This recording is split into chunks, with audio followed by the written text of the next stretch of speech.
Screen share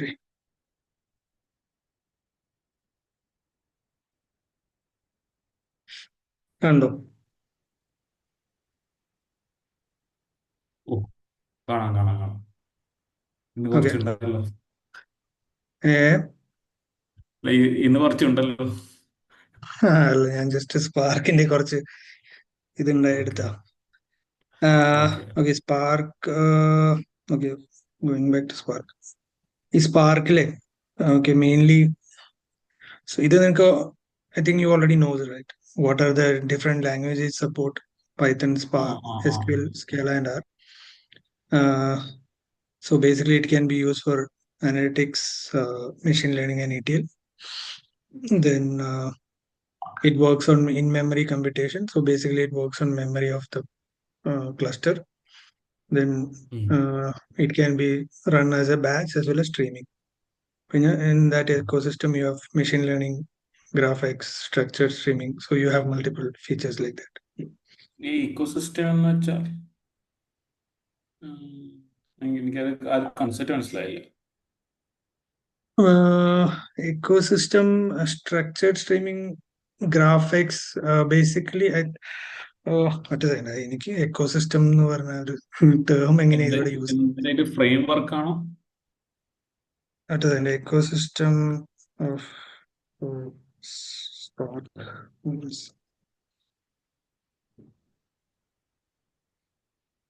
ecosystem means basically components. Those are more like components. അപ്പൊ ഈ സ്പാർക്കിലെ mainly components എന്ന് പറയുന്നത് structured data, real time streaming, machine learning, then it has other API likes RDD API, graphics. ഇതൊക്കെയാണ് അതിന്റെ main സംഭവങ്ങൾ. Mainly components ആണ് നമ്മൾ ഡേറ്റനെ എന്തൊക്കെ കോമ്പണന്റ് യൂസ് ചെയ്തിട്ട് ഇത് സ്പാർക്കിനെ യൂസ് ചെയ്യുന്നില്ല ഇതാണ്. ഇപ്പൊ ഞാൻ ഇതിൽ നമ്മൾ ഈ പറയുന്ന പോലെ ഇതിലിപ്പോ സ്പാർക്ക് SQL യൂസ് ചെയ്യാം. ഇപ്പൊ ഇത് ലാംഗ്വേജ് സപ്പോർട്ട് ചെയ്യുമ്പോൾ ഇതിലിപ്പോ നമുക്ക് സ്പാർക്ക് SQL യൂസ് ചെയ്തിട്ട് നമുക്ക് കാര്യങ്ങൾ ചെയ്യാം. പിന്നെ അതേപോലെ സ്പാർക്കിന്റെ ഫീച്ചർ ഉപയോഗിച്ച് സ്പാർക്ക് സ്ട്രീമിംഗ് എന്ന് പറഞ്ഞൊരു ഫീച്ചർ ഉണ്ട്. അതിൽ നിനക്ക് സ്ട്രീമിംഗ് എന്താ അറിയില്ലേ? ബേസിക്കലി റിയൽ ആ ടൈം ആ ഡേറ്റ ആ പ്രോസസ് ആ. അതെ സ്ട്രീമിംഗ്. അപ്പൊ അതിന്റെ ഓരോ ഡിഫറെന്റ് കോമ്പണൻസ് ആണ് ഉദ്ദേശിക്കുന്നത്. പിന്നെ machine learning, okay. ML lip എന്ന് പറഞ്ഞിട്ടൊരു കോമ്പണന്റ് ഉണ്ട്. ആ കോമ്പണന്റ് ഉപയോഗിച്ച് നിങ്ങൾക്ക് മെഷീൻ ലേണിംഗ് ലൈബ്രറീസ് കോൾ ചെയ്യാം, ക്ലാസിഫിക്കേഷൻ, ഫീച്ചർ എഞ്ചിനീയറിംഗ്, ഇങ്ങനത്തെ കാര്യങ്ങൾ ചെയ്യാം. പിന്നെ ഗ്രാഫിക്സ് എന്ന് പറഞ്ഞിട്ടുള്ള സംഭവം യൂസ് ചെയ്തിട്ട് ഗ്രാഫ് പ്രോസസ്സിംഗ്, നെറ്റ്വർക്ക് അനാലിസിസ് ഒക്കെ ചെയ്യാം. Basically you have if there is like links, network links. Basically നമുക്ക് ഡേറ്റയിൽ തന്നെ നെറ്റ്വർക്ക് ലിങ്ക്സും വെക്ടർ DB ആയിട്ടില്ലേ? വെക്ടർ മനസ്സിലായി, അറിയാം. എന്ന് പറഞ്ഞ സംഭവമില്ലേ, അതേപോലത്തെ അതിൽ നമുക്ക് ഇങ്ങനെ ഗ്രാഫ് DB പോലെയുള്ളൊരു സംഭവമൊക്കെ ബിൽഡ് ചെയ്യാം. മീൻസ് ആ നെറ്റ്വർക്ക് അനാലിസിസിനൊക്കെ വേണ്ടിയിട്ട്. ബേസിക്കലി നമ്മളിപ്പം റിലേഷണൽ അനാലിസിസ് ഒക്കെ ചെയ്യും. ഫോർ എക്സാമ്പിൾ, നിനക്കൊരു ബാങ്ക് അക്കൗണ്ട് ഉണ്ട്. ഓക്കെ, നിന്റെ വൈഫിന് ഒരു ബാങ്ക് അക്കൗണ്ട് ഉണ്ട്, നിന്റെ അച്ഛനും അമ്മക്കും ഒരു ബാങ്ക് അക്കൗണ്ട് ഉണ്ട്. അപ്പൊ നീ ആം, ഈ എന്താ പറയാ, നിന്റെ ട്രാൻസാക്ഷൻസ് ഇതുമായിട്ട് ഇങ്ങനെ ലിങ്ക് ചെയ്തിട്ട് അവര് നോക്കും. ഓക്കെ, ഇപ്പം നീ ഇപ്പൊ ഫോർ എക്സാമ്പിൾ നിന്റെ അഡ്രസ്സ് കൊടുത്തേക്കുന്നത്, നീ ഒരു സ്വന്തമായിട്ട് ഒരു അക്കൗണ്ട് സ്റ്റാർട്ട് ചെയ്തു. അപ്പൊ നീ ഒരു ഡമ്മി അക്കൗണ്ട് അല്ലെങ്കിൽ നീ ഒരു ഷെൽ അക്കൗണ്ട് സ്റ്റാർട്ട് ചെയ്തു, ഷെൽ കമ്പനി സ്റ്റാർട്ട് ചെയ്തു, അതിനൊരു അക്കൗണ്ട് സ്റ്റാർട്ട് ചെയ്തു. അപ്പൊ നീ നിന്റെ പേര് ചെറിയ രീതിയിൽ മാറ്റി കൊടുത്തു. അപ്പൊ ഇവരെന്താ വെച്ചാൽ ഈ റിലേഷൻഷിപ്പ് ബിൽഡ് ചെയ്യും ഈ ഗ്രാഫ് DB വെച്ചിട്ടൊക്കെ. അപ്പൊ ഇങ്ങനത്തെ ഓക്കെ. നെറ്റ്വർക്ക് റിലേഷൻഷിപ്പ് അവർ ബിൽഡ് ചെയ്യുന്ന ഒരു സംഭവം. അപ്പൊ നിന്റെ പേരിൽ ക്ലിക്ക് ചെയ്ത് കഴിഞ്ഞാൽ നീ ആയിട്ട് ലിങ്ക് ചെയ്തിട്ടുള്ള എല്ലാ അക്കൗണ്ട് ഡീറ്റെയിൽസും ഇതിങ്ങനെ ലിങ്ക് ചെയ്ത് ബേസിക്കലി ഒരു ആം, എന്താ പറയാ, ആഹ്, ഒരു നെറ്റ് പോലെ ഇങ്ങനെ ആയിട്ട് കാണിച്ചു തരും. മനസ്സിലായില്ലേ? അങ്ങനെ ഒരു സംഭവം ഉണ്ട്. അപ്പൊ അതിന് ഇങ്ങനത്തെ ഈ ഗ്രാഫിക്സ്, നെറ്റ്വർക്ക് അനാലിസിസ് യൂസ് ചെയ്തിട്ടാണ് ചെയ്യുന്നത്. ഞാനത് എൻ്റെ ഒരു പ്രീവിയസ് പ്രൊജക്റ്റിൽ ഞാൻ ചെയ്തിട്ടുണ്ട്. പക്ഷെ അതിൽ സ്പാർക്ക് ഒന്നുമല്ല നമ്മൾ യൂസ് ചെയ്ത്, നമ്മൾ വേറെ ഗ്രാഫിക്സ് DB ഏതാണ്ടോ വെക്ടർ DB ഏതാണ്ട് യൂസ് ചെയ്തിട്ട് അത് ചെയ്തത്. അപ്പൊ ആ ഒരു പ്രോസസ്സാണ് ഇവിടെ ഉദ്ദേശിച്ചിരിക്കുന്നത് ഗ്രാഫിക്സ് എന്ന് പറയുന്നത്. ഓക്കെ. പിന്നെ ബാച്ച് സ്ട്രീമിംഗ് അത് നിങ്ങൾക്ക് അറിയാമായിരിക്കുമല്ലോ. ബാച്ച് നിങ്ങൾ ഓൾറെഡി യൂസ് ചെയ്യുന്ന സ്ട്രീമിംഗ് എന്ന് പറഞ്ഞാൽ ബേസിക്കലി റിയൽ ടൈം ഡേറ്റയാണ് സ്ട്രീമിംഗ് എന്ന് ഉദ്ദേശിക്കുന്നത്. ഓക്കെ. പിന്നെ scaled handle massive data sets, petabytes of data via. So basically, data you are integrating either with ADLS, S3, or data lake, Delta Lake. So basically, നമുക്ക് Spark, this Databricks can be connected to any kind of third-party storage. Optimization, basically they use a Catalyst optimizer to automatically optimize the computation. ഇത് main ആയിട്ട് ഉദ്ദേശിക്കുന്നത് വെച്ച് കഴിഞ്ഞാൽ നമ്മൾ അടുത്ത ഈ ടോപ്പിക്കിൽ പോകുമ്പോൾ അത് പറഞ്ഞുതരാം. ഓക്കെ, ഈ ഒരു പോയിന്റിലോട്ട് വരുമ്പോൾ പറഞ്ഞുതരാം. A single unity catalogue, unity platform for retail data analytics and machine learning. Basically unity catalogue platform എന്ന് പറയുന്നത് നമുക്ക് ഈ ഡേറ്റേനെ സ്കീമ ഇങ്ങനത്തെ ഡീറ്റെയിൽസ് ഒക്കെ ഉണ്ടല്ലോ, അത് യൂണിറ്റി കാറ്റലോഗ് വെച്ചിട്ടാണ് അതിനെ സ്റ്റോർ ചെയ്യുക. നമ്മളൊരു നമുക്ക് സ്കീമ ഡീറ്റെയിൽസ് ഒക്കെ ഇതിൽ ബാക്ക് എൻഡിൽ സ്റ്റോർ ചെയ്യുന്നതൊക്കെ യൂണിറ്റി കാറ്റലോഗ് വെച്ചിട്ടാണ്. അത് അത് ഓപ്പൺ സോഴ്സ് ആണോ? അല്ല, അത് ഡേറ്റാബ്രിക്സിന്റെ ഭാഗമാണ്. ഓക്കെ, ഡാറ്റാബ്രിക്സ് ബിൽഡ് ചെയ്ത്. ഓക്കെ. ഡേറ്റാബ്രിക്സിൽ ഇപ്പൊ ഫോർ എക്സാമ്പിൾ ഞാൻ കാണിച്ചു തരാം. കാറ്റലോഗ് നമ്മൾ നോക്കിയില്ലേ, നമുക്ക് അത് സ്ക്രീൻ ഓപ്പൺ ആക്കുമ്പോൾ പറഞ്ഞു. അതൊന്ന് നീ ചോദിച്ചാൽ ലേറ്റർ ഒന്ന് ചോദിച്ചാൽ. ഓക്കെ. പിന്നെ basically understanding abstraction. So back എൻഡിൽ Spark is running like a engine. Front എൻഡിൽ you are just driving user like a steering. Back എൻഡിൽ എന്താ സംഭവിക്കുന്നത് എനിക്ക് വലിയ ഐഡിയ ഒന്നും ഉണ്ടാവില്ലല്ലോ. ബേസിക്കലി നമുക്ക് അതിന്റെ കോർ ലെവൽ, ഇപ്പൊ നീ ഒരു ജാവയിൽ കോഡ് എഴുതി കഴിഞ്ഞാൽ നീ ജാവേന്റെ കോഡ് പോയി ചെക്ക് ചെയ്യണം, മനസ്സിലായില്ലേ? അതിന്റെ പെർഫോമൻസും കാര്യങ്ങളും ഒക്കെ ട്യൂൺ ചെയ്യാൻ ജാവയിൽ പോയി ചെയ്യണം. പക്ഷെ ഇവിടെ അതൊന്നും ചെയ്യേണ്ട ആവശ്യമില്ല. നീ ഫ്രണ്ട് എൻഡിൽ നിനക്ക് ഡേറ്റ ഫ്രെയിം API ഉണ്ടോ, നീ അത് കോൾ ചെയ്യുന്നു. ബാക്ക് എൻഡിൽ നടക്കുന്ന സാധനം ഒന്നും നീ അറിയേണ്ട ആവശ്യമില്ല. ബാക്ക് എൻഡിൽ ഇത് automatically optimise, it does take care of everything. Like catalyst optimiser will take care of everything. Okay. So here, so basically in Spark you have multiple things like RDD, data frame, and data sets. Older version of Spark, like version 2 and all, it was relied pretty much on RDD. RDD എന്ന് പറഞ്ഞാൽ resilient data set, അങ്ങനെ എന്തൊരു സംഭവമായിരുന്നു. അപ്പൊ ഇതിന്റെ സംഭവം എങ്ങനെയാ വെച്ച് കഴിഞ്ഞാൽ, നമ്മൾ ഈ ബേസിക്കലി പൈത്തണിലും ജാവയിലും കോഡ് എഴുതിയാലും ഇതിന്റെ പെർഫോമൻസ് ട്യൂണിങ് ഒക്കെ കുറേയും കൂടെ കോർ ലെവലിൽ നമ്മൾ ഒപ്റ്റിമൈസേഷൻ ഒക്കെ നമ്മൾ RDD പോയിട്ട് ചെയ്യണം. അപ്പൊ കോഡ് നമ്മൾ നല്ല ഒപ്റ്റിമൈസ്ഡ് കോഡ് എഴുതിയാൽ മാത്രമേ പെർഫോമൻസ് കിട്ടുള്ളൂ. ഓക്കെ. അപ്പം that's why RDD is considerably slower as compared to data frame, because if you see here, no, it is slower. It is a low level code. It's not a high level code. So you have to really go down and write the code, schema, there is nothing, but in data frame you have columns and all. Data sets, if you see high level plus typed, basically it's called type safe. Data set will be a data set again you have to define all these columns and all for when you deal with data and all. Data frame, it's everything. It's more like you are dealing with data tables and all, like pretty much like tables, right? Then it is fully optimized, so it support R, SQL, Python, whereas dataset it supports Scala and Java. Okay, so here data frames. Okay, now we will go to data. So data frame ന്റെ ഒരു കുറച്ചും കൂടി detail പറഞ്ഞു കഴിഞ്ഞാൽ, ഇപ്പൊ നമ്മള് back എൻഡിൽ ഇത് RDDയും ഈ പറഞ്ഞ എഞ്ചിനും ഒക്കെ യൂസ് ചെയ്യുമ്പോൾ നമ്മളൊന്നും അറിയുന്നില്ല. ഓക്കെ. പക്ഷെ RDDന്റെ കേസിലൊക്കെ ശരിക്കും നമ്മൾ നല്ല രീതിയിൽ ഒപ്റ്റിമൈസ് ചെയ്യേണ്ട ഒരു സിറ്റുവേഷൻ ആയിരുന്നു. ഞാൻ എന്റെ ഫസ്റ്റ് പ്രോജക്ട് ചെയ്തപ്പോൾ we were using RDD.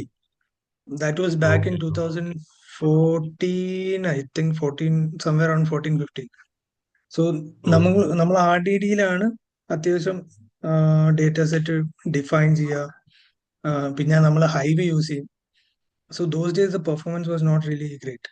Then after that they kind of upgraded from versions of Spark from 2 to 3, and so it could go on. അപ്പൊ ഇപ്പം ഡേറ്റ സ്പാർക്ക് ആ ലെവലിൽ അപ്ഗ്രേഡ് ആയി. പിന്നെ ഡേറ്റ ഫ്രെയിം, ഡേറ്റ ബ്രിക്സും കൂടെ വന്നപ്പോൾ job has become very easy in terms of ഉം, writing ഉം, ഉം. language and everything. It has become very easy. അപ്പൊ ഇതില് mainly there are transformations and actions. So transformations are lazy, means that when you write a code like map, filter, select and all, it doesn't run by itself at that point of time. When you trigger a computation, that's when this filter will trigger. So it's called lazy evaluation.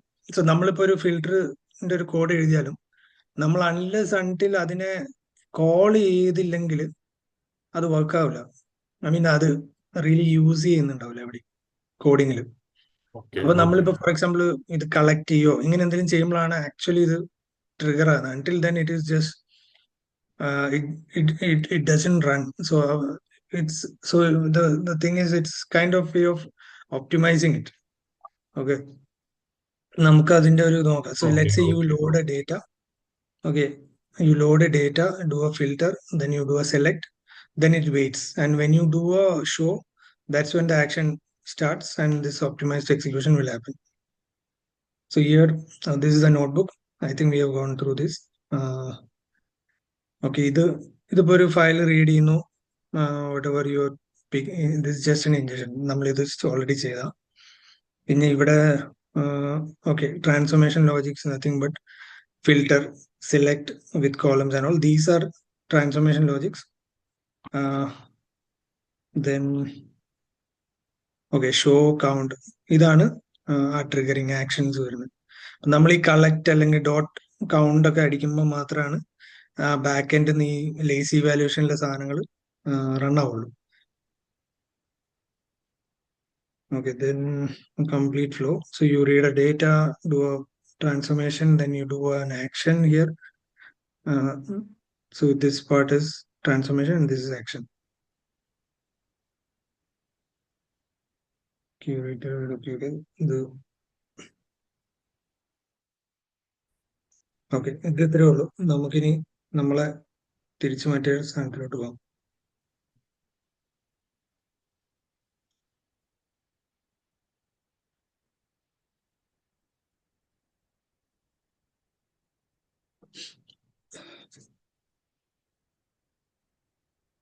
ഞാൻ കഴിഞ്ഞ ദിവസം ഇന്നലെ കണ്ടിരുന്ന് നമ്മൾ ആ key setup ചെയ്യാൻ കുറച്ച് നോക്കി, പക്ഷെ ആ work key okay using service principal. അത് കുറച്ച് നേരം അതിന്റെ മുകളിൽ ഞാൻ ഇരുന്നു, പക്ഷെ അത് കറക്റ്റ് ആയിട്ട് വർക്ക് ആയില്ല. എന്തോ ഒരു പ്രശ്നം ഉണ്ടായിരുന്നു. Key was able to read and all, but somewhere here it was failing. Token generation something. But നമുക്ക് ഞാൻ സമയം കിട്ടുമ്പോൾ നോക്കാം. ഇന്നൊക്കെ ഭയങ്കര തിരക്കായിരുന്നു ഓഫീസിൽ ഒടുക്കത്തെ ഓക്കെ. പണി. ഇന്ന് ഓഫീസിൽ ഇതാണ് പോയതോ അതോ വർക്ക് ഹോം ആയിരുന്നു? ഇന്ന് ഞാൻ തിരിച്ച് ഓഫീസിൽ പോയി. വർക്ക് ഫ്രം ഹോം ഇന്നലെ 2 ദിവസം കിട്ടിയുള്ളൂ. ഓക്കെ ഓക്കെ ഇവിടെ അങ്ങനെയൊന്നുമില്ല. ഇവിടെ പണി കഴിഞ്ഞിട്ടേ ബാക്കിയുള്ളൂ. ബോംബല്ല, ഓക്കെ മിസൈൽ വന്ന് വീണാലും ഇവന്മാര് വേണം പണിക്കെല്ലാം പറയും. ഇവിടുത്തെ ഒരു സിസ്റ്റം അങ്ങനെയാണ്. ഇവിടെ അവർക്ക് ഈ എക്കോണമീനെ ഇമ്പാക്ട് ചെയ്യാണ്ട് ഓക്കെ ഇത് അതുകൊണ്ട് അവര് അങ്ങനെ വെറുതെ വർക്ക് ഫ്രം ഹോം ഒന്നും തരില്ല. ഗവൺമെന്റ് പ്രൊമോട്ട് ചെയ്യില്ല. എന്റെ അച്ഛൻ ദുബായിലുണ്ടായിരുന്നത് ഈ 25 വർഷം. എവിടെ? ദുബായിലായിരുന്നു? അതെ അതെ, അച്ഛൻ ഒരു 10 വർഷം മുന്നേ അച്ഛൻ നാട്ടിലേക്ക് വന്നു. 10 അല്ല, ഒരു 12 വർഷം മുന്നേ അച്ഛൻ നാട്ടിലേക്ക് വന്നു. അതിന് മുന്നേ ഒരു 20-25 വർഷം ഉണ്ടായിരുന്നു. അച്ഛൻ എവിടെയായിരുന്നു നോക്കിയത്?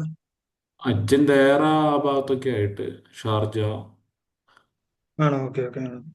എന്തായിരുന്നു, ഏതാ ഫീൽഡ് ഏതായിരുന്നു? അച്ഛന് അച്ഛന് പണ്ട് പണ്ട് അത്രേ പഠിച്ചുള്ളൂ. മീൻസ് എന്താ പറയാ, ഒരു ഫസ്റ്റ് ജനറേഷൻ ആൾക്കാരില്ലേ, ആ രൂപത്തിൽ ഓക്കെ പോയതാ.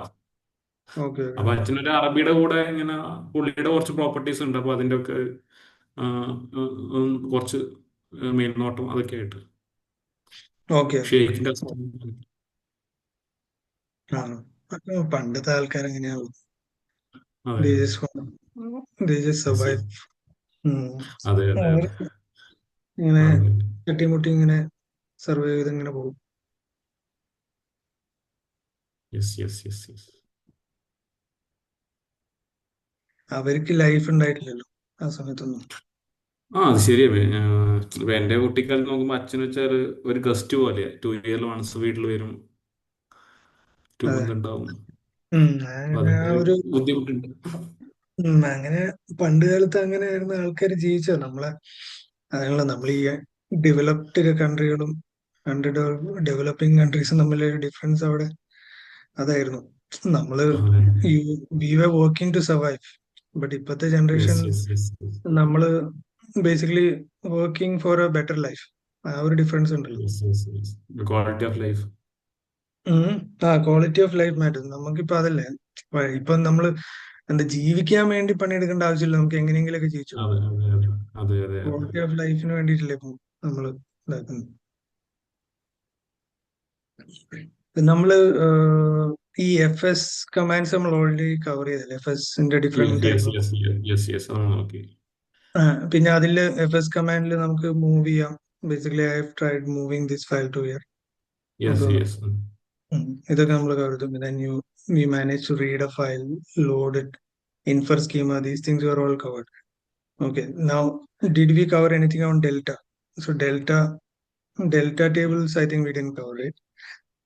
Delta tables are basically when you write a data, uh, we can write data just like anywhere. No? You can just write it to a path. But if you create it as a delta, the thing is it kind of writes it as a parquet with a snappy. It has a snappy compression. Okay, so if you go and check here, I have written something here. It is as a snappy compression. So snappy compression is a way of compressing the data like zip and all. So it's by default they use snappy compression to save space. Okay, so it writes to this path. I've written to this path, and then you can actually read this. Okay, so I am not just writing it. When I'm writing it, I just kind of create a table on top of that file. So now I'm able to query that. അപ്പൊ നമുക്കിത് ഈ ഫയലിനെ ഒരു table ആക്കി, it works like a table. So you can do everything like querying and all. Okay. That is one thing. Then I think testing this was ഇത് നമ്മൾ ഇത് cover ചെയ്തായിരുന്നു നമ്മൾ. എനിക്ക് I think kind of covered ഇത്. Slide stuck ആണോ? നമ്മളിപ്പം ഏത് പേജിലുള്ള? ഓ ഷീറ്റ്. ഓക്കെ, ഇട്ടതുണ്ട് ഞാൻ slide.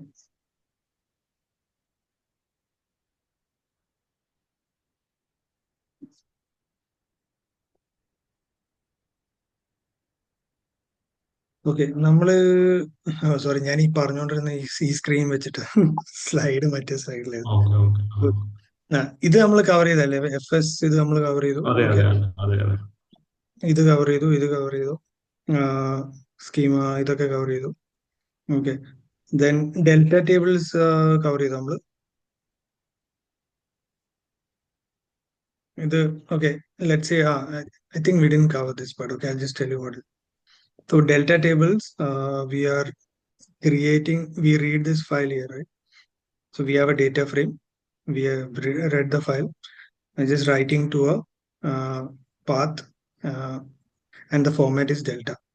So we'll go back here. If you see here, in this path, I'm writing to a delta table, and it has a snappy compressed Parquet file. Okay. Okay.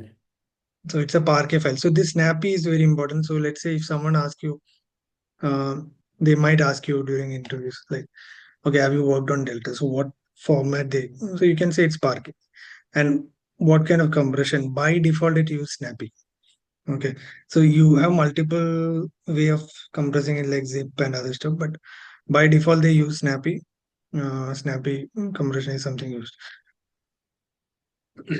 And here I am not just writing it, but I am creating a table called orders on top of this particular file. So this is an order file. So I am querying that order table here. So you see all this data, whatever I have written to that Parquet file. Okay. ഇതാണ് on a high level നമ്മൾ സാധാരണഗതിയിൽ ചെയ്യുന്നത്. Okay, but when it comes to on a project, real projects and all, then we will have to work through just going back to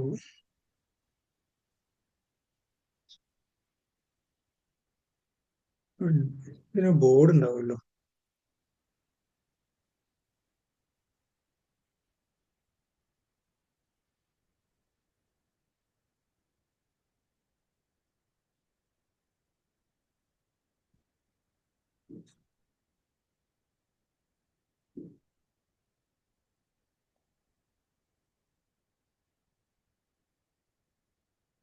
okay, അപ്പൊ നമ്മള് initially നമ്മൾ discuss ചെയ്തൊരു സംഭവം എന്താണെന്ന് വെച്ചാൽ, നമുക്ക് ആ കൈൻഡ് ഓഫ് ബ്രോൺസ്, സിൽവർ സംഭവങ്ങളൊക്കെ അല്ലേ. അപ്പൊ നമ്മള് ജസ്റ്റ് ആ പഴയ ആ പോയിന്റിലോട്ടൊന്ന് പോവാം, ജസ്റ്റ് ഒരു ഐഡിയ. ഓക്കെ, സോ നമുക്ക് പൊതുവെ ഒരു ബ്രോൺസ് ഉണ്ടാവും. ഓക്കെ, ബ്രോൺസ് ടു സിൽവർ, പിന്നെ സിൽവർ ടു ഗോൾഡ്. ഈ ഒരു ഫോർമാറ്റിലാണല്ലോ നമ്മൾ സാറിന് നിൽക്കുന്നത്. ഓക്കെ, ഇതിലിപ്പം ബ്രോൺസിൽ നിന്ന് ബ്രോൺസിലേക്ക് എത്തുന്നതിന്റെ മുമ്പ് ഒരു ഇത് വരും, റോ ഡയറക്ടറി വരും. റോയിൽ നിന്ന് നമ്മൾ സാധാരണ ഇത് ഓവറോൾ നമ്മൾ നോക്കിക്കഴിഞ്ഞാൽ ഇതിനെ ADF, ഇത് കാണുന്നുണ്ടോ എനിക്ക് സ്ക്രീൻ? ഞാൻ ടൈപ്പ് എഴുതുന്നത്. സോ Azure Data Factory ആണ് നമ്മളെ ഓവറോൾ ഓർക്കസ്ട്രേഷൻ നടത്തുന്ന ഈ സംഭവമാണ്. ഓക്കെ, അപ്പൊ ഇത് നമ്മൾ ഓൾറെഡി ഡിസ്കസ് ചെയ്ത. അപ്പൊ ഈ bronze to silver we will use Databricks. I will put DB as Databricks. Okay, and here also we'll do Databricks. Okay, so what do we do from silver to bronze? See, bronze from here maybe we'll use copy utility.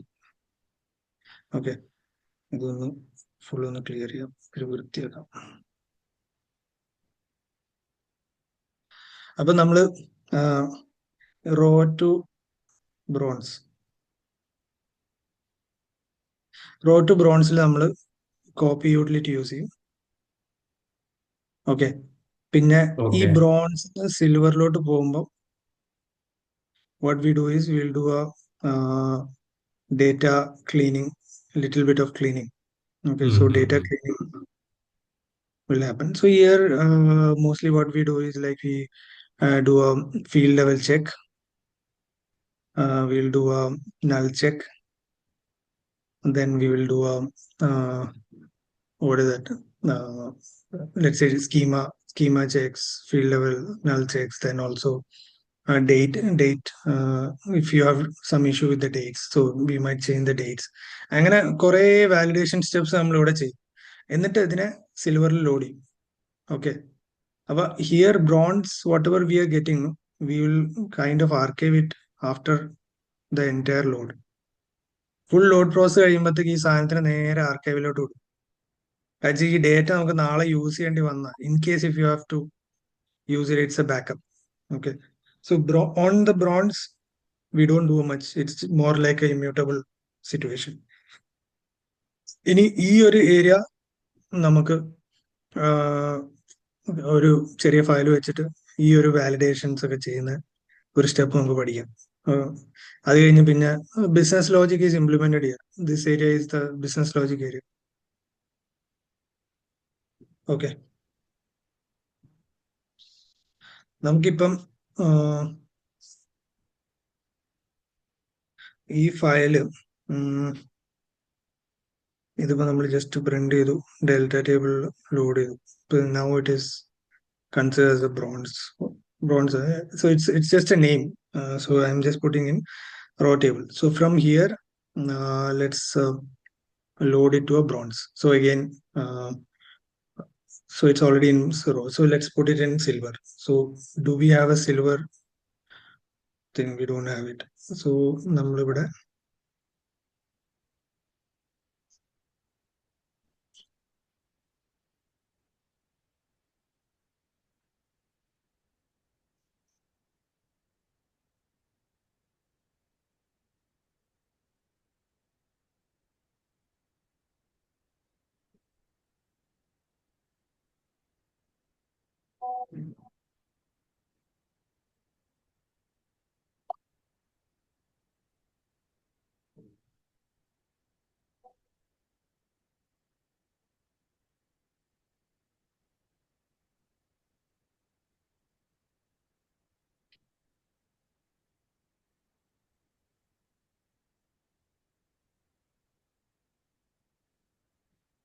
ഒരു ബ്രോൺസും കിടക്കണം.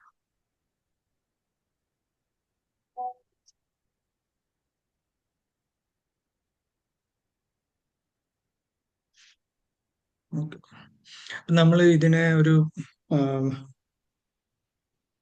ഈ ഈ ഒരു സാധനത്തിന് നമുക്ക് maybe say that it's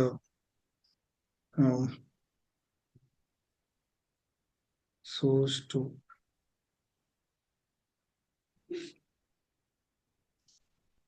bronze.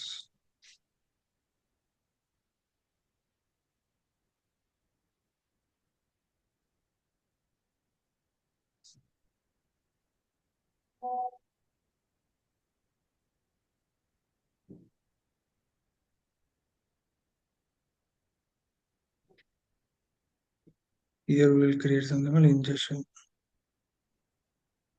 pipeline.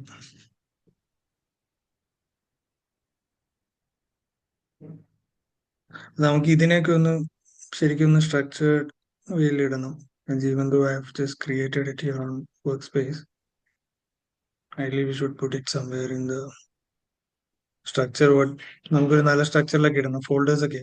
So basically ഞാൻ സാറിനൊരു production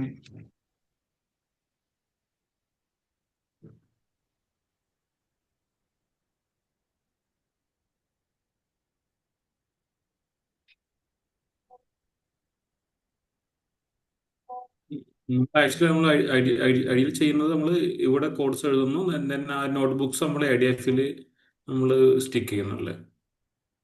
ആ നമ്മൾ എന്നിട്ട് ഈ ഇവിടെ കോഡ് എഴുതി നമ്മൾ ഇവിടെ ഡേറ്റ ബ്രിക്സ് ADF കൊണ്ടുപോയിട്ട് കോൾ മറ്റേ ചെയ്യും. അതാണ് മറ്റേ ADFൽ മറ്റേ നോട്ട് ടൂൾ യൂസ് ചെയ്യും.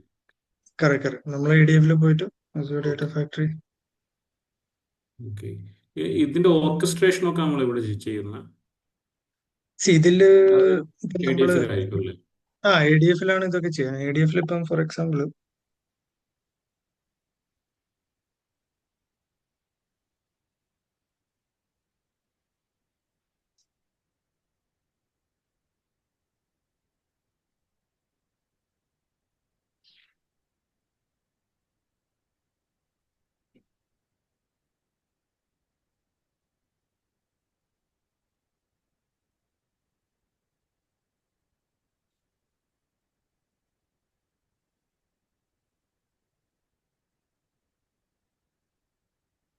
ഇവിടെ നമ്മള് ഓൾറെഡി ഉള്ള ഒരു പൈപ്പ് ലൈനില് നമുക്ക് ഇവിടെ വന്നിട്ട്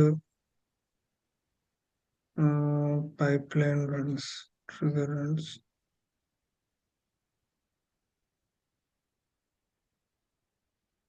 ഫോർ എക്സാമ്പിൾ ഈ ഒരു പൈപ്പ് ലൈൻ നമുക്ക്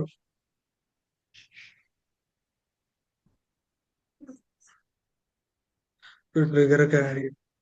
ഓക്കെ, അപ്പൊ ഇതിന്റെ പേര്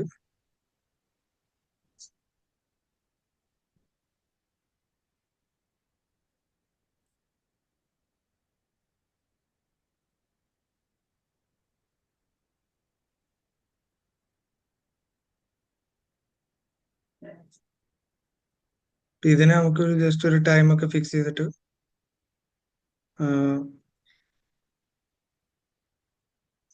എത്ര മണി ഏത് ടൈം സോണിലേസാണ് ബേസിക്കലി ഇതിനെ ഒരു സ്കെഡ്യൂളൊക്കെ ചെയ്ത് നമുക്ക് ഡെയിലി റൺ ചെയ്യാൻ പറ്റുന്ന രീതിയിൽ ആക്കി വെക്കാം. Okay okay okay, okay. മനസ്സിലായില്ലേ? അപ്പൊ നമ്മളെ day to day job schedule ചെയ്തിട്ട് ഇങ്ങനെ സെറ്റ് ചെയ്യാം. ക്യാൻസൽ ചെയ്യുക, തൽക്കാലം സ്കെഡ്യൂൾ ചെയ്യുന്നില്ല. അപ്പൊ അത് ആ ടൈമിൽ അങ്ങോട്ട് റൺ ആയിക്കോളും. ഇതാണ് നമ്മളെ സ്കെഡ്യൂളിംഗ് ഓർക്കസ്ട്രേഷൻ. പിന്നെ ഇതില് നമുക്ക് ഇതിനെ ഒരു സീക്വൻസിൽ എങ്ങനെ വേണമെങ്കിലും ചെയ്യാലോ. മനസ്സിലായില്ലേ? ഇതിന്റെ ഇടയ്ക്ക് ഡേറ്റ ബ്രിക്സ് ആഡ് ചെയ്യോ, അങ്ങനത്തെ കാര്യങ്ങളൊക്കെ ചെയ്യാം. പിന്നെ അത് റൺ ചെയ്യുമ്പം basically it shows up here. So let's say I am triggering it right away.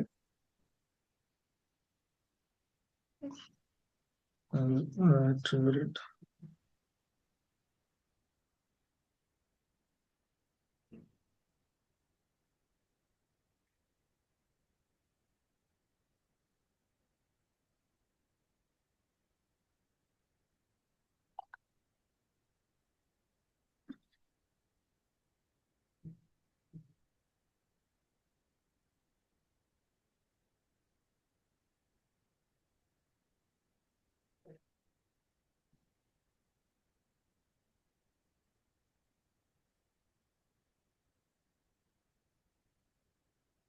അല്ല ഇതിലിപ്പോ നിനക്ക് you can see each and every item which is running and failing and all. So it just failed on something. So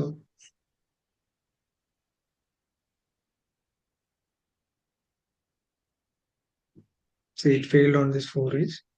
See 4 inch in the it checks for a file. What is it? It looks for some file and it failed. Maybe it is looking for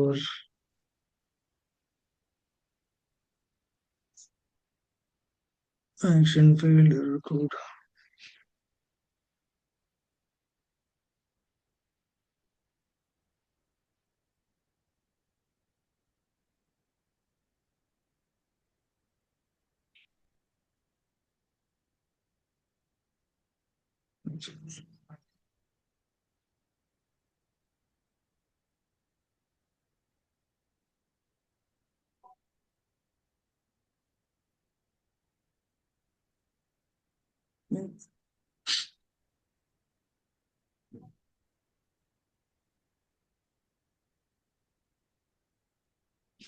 ഈ സാധനം ഇതിന്റെ screen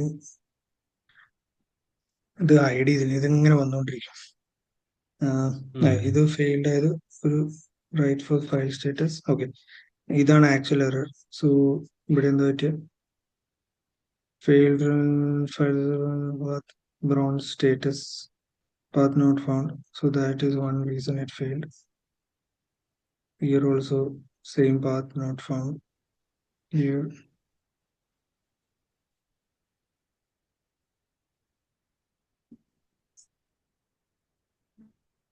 if also has failed.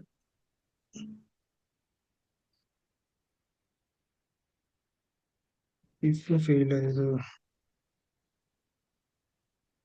each condition it checks for a file. If I think that file was not there. ഇവിടുന്ന് 1 2 3 4 4 ഫയലിന്റെ location അയച്ചു.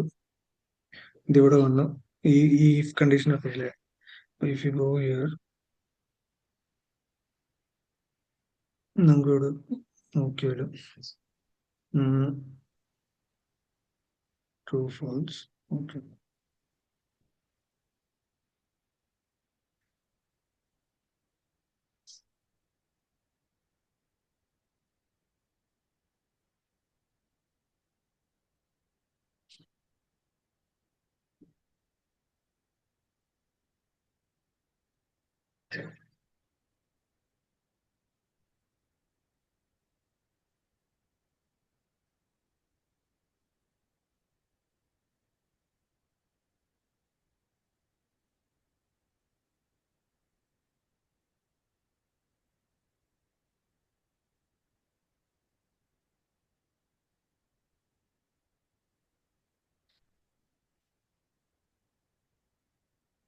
ഇതില് ബ്രോൺസിലേക്ക് എന്റെ status update ചെയ്യുന്നുണ്ട്. അപ്പൊ ഈ ബ്രോൺസ് ഫോൾഡർ ചിലപ്പോ എനിക്കൊന്നും ഇതിന്റെ അകത്ത് ഉണ്ടായി, അതായിരിക്കും മിക്കവാറും ഫെയിൽ ആയത്. ഞാൻ ഫയൽസ് ഫോൾഡർ ഉണ്ടാക്കുമ്പം ഡാറ്റ ഉണ്ടെങ്കിൽ മാത്രമേ ഫോൾഡർ എക്സിസ്റ്റ് ചെയ്യുന്നുള്ളൂ, എല്ലാവരും ഓട്ടോമാറ്റിക്കലി ഇല്ലാണ്ടായി പോവോ, ക്രിയേറ്റ് ചെയ്യാൻ എങ്ങനെ പറ്റില്ല. എങ്ങനെ ഞാൻ മനസ്സിലായില്ല അന്ന് എങ്ങനെ? ഞാൻ അന്ന് കുറച്ചൊരു 3 ഫോൾഡർ ആക്കി നോക്കി. അപ്പോൾ നമ്മൾ ഫോൾഡർ ക്രിയേറ്റ് ചെയ്താൽ അതിൽ ഡാറ്റ അപ്ലോഡ് ആക്കി വെക്കണം, എന്നാൽ മാത്രമേ ഫോൾഡർ അവിടെ എക്സിസ്റ്റ് ആവുന്നുള്ളൂ. അതെ അതെ അതെ, അത് ഞാൻ ശ്രദ്ധിച്ചായിരുന്നു. അഷ്യൂർ ADLS അങ്ങനെ ഒരു സംഭവം വരുന്നുണ്ട്. ആ ആ സോ അപ്പൊ ഞാൻ ഇപ്പൊ എ ഇത് ഡബ്ല്യു എസിൽ ഇപ്പൊ വെറുതെ ഫോൾഡർ ആക്കി വെച്ചാൽ മതി, പക്ഷെ അങ്ങനെ ഇവിടെ ആവുന്നില്ല. ഇതിൽ ഞാൻ ശ്രദ്ധിച്ചു. ഇതിൽ അങ്ങനെ ഒരു പ്രശ്നമുണ്ട്. ആ, പക്ഷെ ഇതില് ഈ നമ്മൾ റൈറ്റ് ചെയ്യുമ്പം ആ, ഇതില് വരുന്നുണ്ട്. പക്ഷെ എനിക്കൊന്ന് file path not found specified ഇതില് റൈറ്റ് സ്റ്റേറ്റസ് ഫയൽ ഇത് ശരിക്കും ഇതിനെ ഓവർ റൈറ്റ് ചെയ്യേണ്ടതാണ്. ഈ ഫോൾഡർ ക്രിയേറ്റ് ചെയ്തിട്ട് റൈറ്റ് ചെയ്യേണ്ടതാണ് ശരിക്കും. ഇതിലിപ്പം user error file not found. Okay, I think ഇത് ഫയൽ ചെക്ക് ചെയ്യുന്നുണ്ട്. ഇവിടെ സ്റ്റേറ്റസ് ചെക്ക് ചെയ്യുന്ന എന്തോ ഫയലിന്റെ സംഭവമാണ്.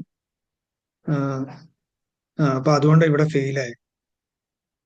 സ്റ്റേറ്റസ് ചെക്ക് ചെയ്തിട്ട് ഫയൽ എക്സിസ്റ്റ് ചെയ്യുന്നുണ്ടോ എന്ന് നോക്കുന്നത്. അപ്പൊ അത് ഈ എനിക്ക് പാത്തിന്റെ ഇഷ്യൂസ് വന്നോണ്ടാ. പക്ഷെ എന്നാലും ഈ മെയിൻലി ലോഗ് ചെക്ക് ചെയ്യുന്ന ഈ ഇതിൽ പോയിട്ട് ഇങ്ങനെ നോക്കേണ്ടി വരും. ഇവിടെയാണ് ലോഗ്സ് വരിക. അപ്പൊ ഇതിൽ മെയിൻ ആയിട്ട് ഫെയിൽ ആയ സാധനത്തിലാണ് ലോഗ്സ് മൊത്തമായിട്ട് വരുള്ളൂ. ബാക്കി സാധനങ്ങൾ ഡിപ്പെൻഡന്റ് ജോബ്സ് ആയതുകൊണ്ട് it just fails because inside if കണ്ടീഷനിലാണല്ലോ ഈ റൈറ്റ് ഫയൽ വരുന്നത്. അപ്പൊ അതുകൊണ്ട് അത് ആ സൈഡിൽ അറിയാം ഫെയിൽ ആവും. പക്ഷെ എനിക്ക് ഈ സാധനത്തിനെക്കാട്ടും ഇത് ഇത് ആക്ച്വലി ഭയങ്കര യൂസർ ഫ്രണ്ട്ലി ഒന്നും അല്ല ബേസിക്കലി. ഇത് കൈൻഡ് ഓഫ് ഓക്കെ ഓക്കെ ഒരു സാധനമാണ്. ചെറിയ ചെറിയ സാധനത്തിനൊക്കെ ഇത് ട്രബിൾ ഷൂട്ട് ചെയ്യാൻ കുറച്ച് ബുദ്ധിമുട്ടാണ്. പക്ഷെ companies prefer to use it. പക്ഷെ നമുക്ക് ഡേറ്റ ബ്രിക്സ് ഒക്കെ ആകുമ്പോഴെന്ന് വെച്ചാൽ നമുക്ക് അറിയാം ഈ കോഡ് എന്താ റൺ ചെയ്യുന്നത്. ഇതിന്റെ പ്രശ്നം വെച്ചാൽ ഇതിന്റെ അകത്തില്ല ഡീബഗിങ് സംഭവങ്ങളൊക്കെ ഉണ്ടല്ലോ. കുറച്ച് കോംപ്ലിക്കേറ്റഡ് സാധനമാണെങ്കിൽ ഫെയിൽ ആയി കഴിഞ്ഞാൽ ഇരുന്ന് നോക്കണം. അത്യാവശ്യം നല്ലോണം തല പ്രയോഗിച്ച് നോക്കി ഉം. നോക്കി നോക്കി ഒരുമാതിരി വലിയ മാലേന്റെ ഉള്ളിൽ നിന്ന് ഇങ്ങനെ നൂല് വലിച്ചെടുക്കുന്ന പോലെ ഇങ്ങനെ മെനക്കെട്ടുള്ള ഈ പരിപാടിയാണ് ഇതിന്റെ. ഈ പക്ഷെ ഇത് ഡാറ്റാബ്രിക്സ് നമ്മൾ ഒക്കെ ഈ അഷ്യൂറിന്റെ അകത്ത് ഒരു കോ പൈലറ്റ് ഇല്ല, അത് എഫക്റ്റീവ് ആണോ? അഷ്യൂറിന്റെ അകത്തില്ല കോ പൈലറ്റ്. ഞാൻ ആക്ച്വലി ട്രൈ ചെയ്തിട്ടില്ല. അതിന്റെ അകത്ത് സംഭവം വർക്ക് ആവുമെന്ന് അറിയില്ല. കോ പൈലറ്റ് തന്നെ അത്ര എഫിഷ്യന്റ് ഒന്നും അല്ല. ഞാൻ ഓഫീസിൽ യൂസ് ചെയ്യുന്ന കോ പൈലറ്റ് ഒന്നും എനിക്ക് അത്ര എഫിഷ്യൻസി ഒന്നും കിട്ടാറില്ല. Okay okay. മീൻസ് നമ്മൾ ഈ കോഡ് എഴുതാൻ VS കോഡിൽ ഞാൻ കോ പൈലറ്റ് യൂസ് ചെയ്യും. പക്ഷെ ഇതില് കോ പൈലറ്റ് ഉണ്ടോ സാധനം? ഇതിൽ ഞാൻ അങ്ങനെ യൂസ് ചെയ്തിട്ടില്ല. ഒരു ഫീച്ചർ പോലെ ആഡ് ചെയ്തെന്ന് അറിയില്ല. AWS ഉണ്ട് എന്തെങ്കിലും? എ ഡബ്ല്യു എസിൽ എങ്ങനെ ഒരു ഫീച്ചർ വന്നിട്ടില്ല ഇല്ല ഇല്ല, ഞാൻ ഇല്ല കണ്ടില്ല അല്ല. ഇതില്. അല്ല പക്ഷെ എ ഡബ്ല്യു AWS എസിന്റെ എറർ കോ എടുത്തിട്ട് pilot chat G P T കൊടുത്താൽ നന്നായിട്ട് കിട്ടുന്നുണ്ട്. അങ്ങനെ അത് ആ, അങ്ങനെ കിട്ടും. ഇതിന്റെ ഇപ്പം എറർ മെസ്സേജ് കൊടുത്തു കഴിഞ്ഞാൽ അത് കറക്റ്റ് പറഞ്ഞു തരും. അത് ഉം. പ്രശ്നമില്ല. പക്ഷെ ഇതിന്റെ പ്രശ്നം വെച്ച് കഴിഞ്ഞാൽ ഇങ്ങനെ നമ്മൾ ഡീബഗ് ചെയ്ത് ഇപ്പം നീ ഒരു സാധനം ഡെവലപ്പ് ചെയ്യുന്നതിനിടയിൽ ഡീബഗ് ചെയ്ത് പോകുമ്പോൾ ചില സാധനങ്ങൾ അങ്ങോട്ട് കുറച്ച് ചെയ്തു തുടങ്ങി കഴിഞ്ഞാൽ നമുക്ക് മനസ്സിലാവുള്ളൂ. സ്ഥിരമായിട്ട് ആ ചെയ്തില്ലെങ്കിൽ ഈ സാധനത്തിന്റെ ഡീറ്റെയിൽസ് എനിക്ക് കിട്ടാൻ കുറച്ച് പാടാം. ഇപ്പൊ ഞാൻ ഈ പൈപ്പ് ലൈൻ ഒക്കെ ചെറുത് ക്രിയേറ്റ് ചെയ്യുമ്പോൾ തന്നെ നമ്മൾ സ്ഥിരമായിട്ട് അത് യൂസ് ചെയ്യുന്നില്ലെങ്കിൽ കുറച്ച് ഉം, ഉം, ഉം, ഹാൻഡ്സ് ഓൺ ഉം, ഉണ്ടെങ്കിൽ നമുക്ക് അതിന്റെ കുറച്ചൊരു ഐഡിയ കിട്ടുള്ളൂ. ഉം. അപ്പൊ ഇതിൽ ആക്ച്വലി നീ കുറച്ച് പ്രാക്ടീസ് ചെയ്തൊന്ന് സെറ്റ് ആക്കി. പക്ഷെ ഇന്റർവ്യൂസിന് അങ്ങനെ ഇതിന്റെ അകത്ത് അങ്ങനെ ഡീറ്റെയിൽഡ് ആയിട്ടൊന്നും ചോദിക്കാറില്ല. ഓക്കെ കൂടുതലും ഡേറ്റ ഓക്കെ ബ്രേക്സിൽ തന്നെയാണ് അവർ റിലൈ ചെയ്യുക. ഇതിൽ മെയിൻ ആയിട്ട് അവർ ഓക്കെ ചോദിക്കുക ഇപ്പൊ ഒരു സിനാരിയോ വന്നു കഴിഞ്ഞാൽ നീ എന്തൊക്കെ യൂസ് ചെയ്യും. ഏഹ് ഓക്കെ. അവർ ഏതൊക്കെ ടൂൾസ് ഏതൊക്കെ സിറ്റുവേഷനിൽ യൂസ് ആ ചെയ്യാം. ഏതൊക്കെ യൂസ് ചെയ്യാം അങ്ങനത്തെ കാര്യങ്ങളാണ് മെയിൻ ആയിട്ട്